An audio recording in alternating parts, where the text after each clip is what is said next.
I built this 3D printer back in 2018, and I was going through tweaking it and changing it and finally got it perfected.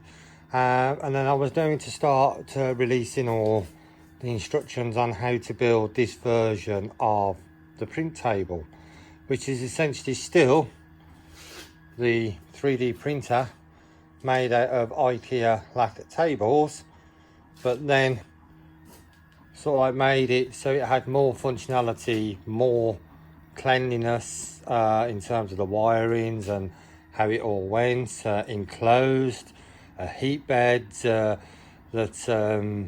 went quite high in temperature, but also a humidifier built in, which also would clean up the fumes from the plastics as well, whilst the 3D printer was printing.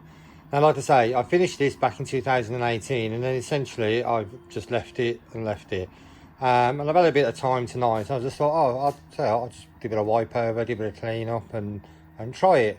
And I turned it on, I calibrated it, and I just went for a file that was loaded in there from the last time I was printing, which is one of the new X carriages.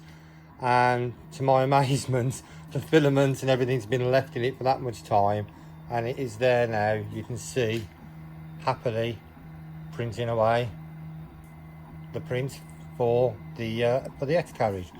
But like I say, this is the final version of the print table, which I never ever got around to releasing.